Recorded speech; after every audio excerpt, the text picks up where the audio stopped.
नमस्कार बंधुरा 16 आना बांगाली रान्नाघरे तोमादेर सबाइके स्वागत। आज के आमी तोमादेरके बानिये देखाबो चाउमिनेर रेसिपि। चाउमिन तोमरा बाड़ीते सबाई कम बेशी बानाते जानो, किन्तु आमी किभाबे चाउमिन तैरी करी सेटाई तोमादेर साथे आज शेयार करब। कड़ाते प्रथमे दिये दिलाम बेश किछुटा जल और जलेर मध्य दिये दिচ্ছি 1 चामच मतन सादा तेल। এই তেলটা দেওয়ার ফলে চাউমিনটা গায়ে গায়ে লাগবে না, ছাড়া ছাড়া হবে। জলটা যখন গরম হয়ে যাবে তখন এর মধ্যে আমি চাউমিনটা দিয়ে দিচ্ছি। এবার চাউমিনটাকে একটু নাড়াচাড়া করে আমি সেদ্ধ করে নিচ্ছি। চাউমিনটা আমার সেদ্ধ হয়ে গেছে। এবার চাউমিন থেকে গরম জলটা ফেলে দিয়ে ঠান্ডা জল দিয়ে ভালো করে চাউমিনটাকে আমি ধুয়ে নেব। আমি আবারও গ্যাসের উপর কড়া বসিয়ে দিলাম। কড়ার মধ্যে দিয়ে দিলাম সাদা তেল 1 চামচ মতন। তেলটা গরম হলে এর মধ্যে আমি দিয়ে দিলাম বাদাম। বাদামটাকে প্রথমে আমি একটু লাল করে ভেজে নিচ্ছি। যারা বাদাম দিতে না চাইবে তারা বাদামটাকে স্কিপ করে যেও। বাদামটা আমার ভাজা হয়ে গেছে।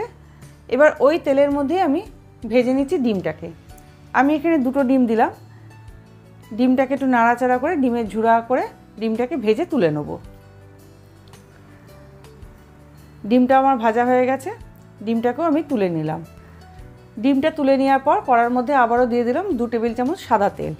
তেলটা গরম হয়ে গেলে দিয়ে দিলাম একটা ছোট সাইজের আলু কুচানো। যারা আলু পছন্দ না করবে তারা আলুটাকে স্কিপ করে যাবে। এবার দিয়ে দিলাম পেঁয়াজ কুচানো, গাজর কুচানো আর দিয়ে দিচ্ছি সামান্য পরিমাণে বিনস কুচানো।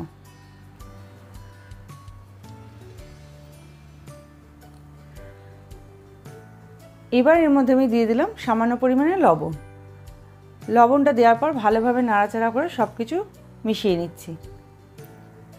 আর সবজিগুলো ভাজার সময় গ্যাসের ফ্লেমটা জোরে দিয়ে ভাজবে, তা নাহলে সবজিগুলো নরম হয়ে যাবে। আর চাউমিনের সবজি বেশি নরম হয়ে গেলে কিন্তু খেতে ভালো লাগে না।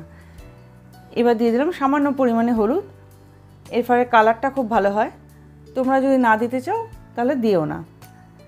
দিয়ে দিলাম লঙ্কা কুচানো। দিয়ে আবারও নাড়াচাড়া করে সবজিগুলোকে এবার ভেজে নিচ্ছি।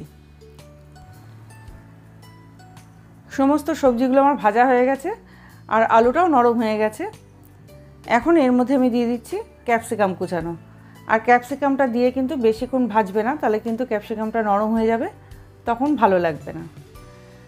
ক্যাপসিকামটা দেওয়ার পর 1 মিনিট নাড়াচাড়া করে নিয়ে এর মধ্যে দিয়ে দিলাম সেদ্ধ করে রাখা চাউমিনটা। এখন এর মধ্যে দিয়ে দিলাম আগে থেকে ভেজে রাখা বাদাম আর ডিমটা। দিয়ে দিলাম সামান্য পরিমাণে লবণ আর সামান্য পরিমাণে চিনি দিয়ে দিচ্ছি। তোমরা যদি চিনি দিতে না চাও সেটাকেও স্কিপ করে যেও। এবার এর মধ্যে দিয়ে দিলাম 1 চামচ মতন ভিনিগার। তোমাদের কাছে যদি ভিনিগার না থাকে তোমরা লেবুর রসও দিতে পারো। এবার সব কিছু নাড়াচাড়া করে মিশিয়ে নিচ্ছি। আর এই কাজটা যখন করবে গ্যাসের ফ্লেমটা কিন্তু জোরে দিয়েই করবে। যে কোনো চাইনিজ রেসিপি রান্না করার সময় গ্যাসের ফ্লেমটা জোরে দিয়েই করতে হয়। সবার শেষে এর মধ্যে আমি দিয়ে দিলাম 1 চামচ মতন সয়া সস। সয়া সসটা দেওয়ার পর আবারও ভালোভাবে মিক্সড করে নিচ্ছি। সব কিছু আমার খুব ভালোভাবে মিক্সড করা হয়ে গেছে। এবার গ্যাসের ফ্লেমটাকে অফ করে দিয়ে এটাকে আমি প্লেটে তুলে নেব। খুবই সাধারণ ঘরোয়া একটা রেসিপি আজ তোমাদের সাথে শেয়ার করলাম। এগ চাউমিনের রেসিপি তোমরা প্রত্যেকেই কম বেশি করে বানাতে পারো। তবুও রেসিপিটা যদি তোমাদের ভালো লেগে থাকে আমাকে কমেন্ট করে জানিও। আমার চ্যানেলটাকে সাবস্ক্রাইব করে দিও, পাশের বেল আইকনটা টিপে দিও যাতে আমি নতুন কোনো ভিডিও ছাড়লে তার নোটিফিকেশন তোমরা পেয়ে যাও। লাইক করো, কমেন্ট করো আর প্রচুর প্রচুর শেয়ার করো।